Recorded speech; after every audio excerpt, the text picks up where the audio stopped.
So we use declutter questions on items that we are unsure if we need to keep or not. The items that you know 100% you use, you want to keep, you don't need to ask yourself these questions. The items you know 100% no, they need to go, we need to get rid of them. Those items are definite no, you don't need to keep them. These questions are on those questionable items, the maybes, the I'm not sure, the I don't totally know items. These are some of the questions that you're going to want to ask in order to determine, yes, keep it, no, I can get rid of it. I'm going to go through some of my guided declutter questions, and if you want the entire list, you can get it for free. So my first question has to do with why do you want to keep something? Have you admired it within the last year?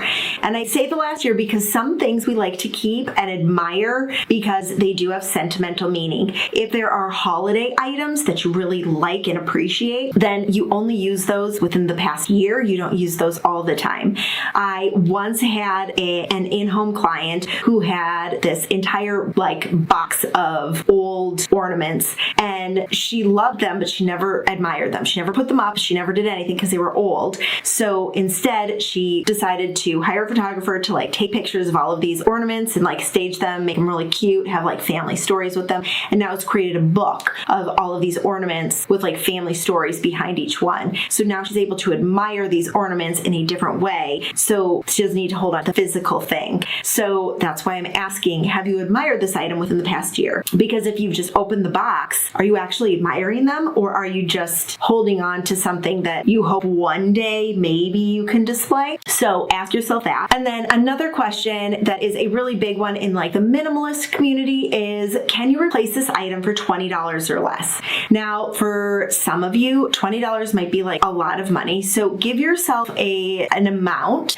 Can I replace this for X amount of money or less? The reason why is sometimes we hold on to something because of the monetary value that we have placed on it. And if we are able to replace it, if we find that we actually need it, then it makes it easier to part with and declutter with versus holding on to it just for the sake of holding on to it because, okay, well, I spent $15 on this apple slicer, so I'm going to hold on to it, but we never use it, and it makes it really hard to keep the drawer organized. So I want you to think about removing the monetary value of some items, and if you're able to replace it if need be, because likelihood is, if you haven't used it yet and you're questioning to actually keep it, then why? If you need to replace it, how much would be okay for you to replace that particular item if you need it down the road? Another question you can ask yourself is, do I have an item I'm keeping in my home that I want or that can replace this item? So let me give you an example with the apple slicer. If you aren't using the apple slicer, if your kids aren't using if nobody in your house is using the apple slicer, but you have a knife that everyone uses to cut the apples, then that knife can replace the apple slicer. It does the same thing and it takes up less space in your cabinets.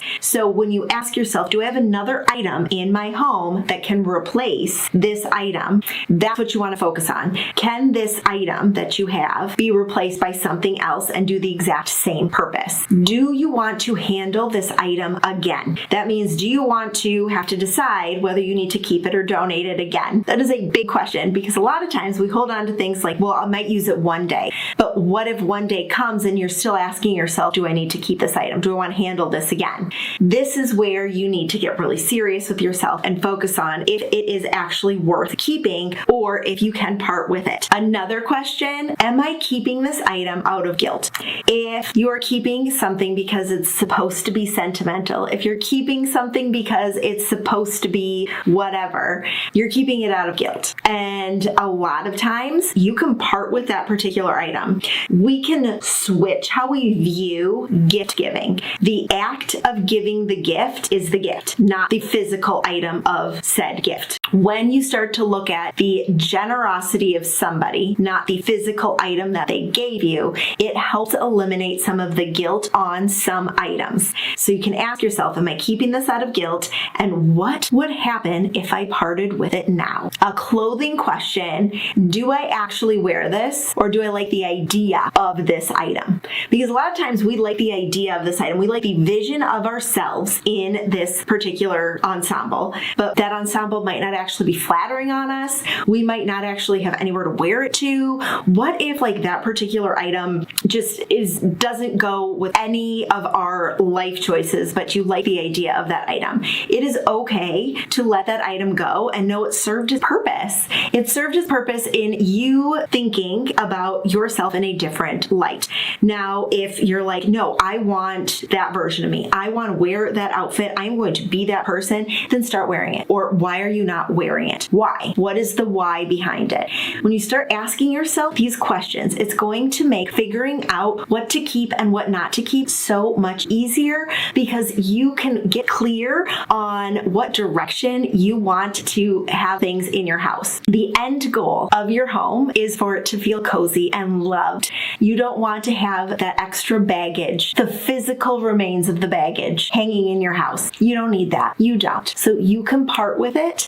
Somebody else will truly appreciate what is no longer serving you. So I want you to feel good about donating, about selling, about getting rid of items that are no longer serving you, because you are going to live your best life with the things that make you shine. Download my free list of declutter questions. There are a ton more to help you focus your declutter efforts so that you can truly feel confident in parting with the things that are no longer serving you.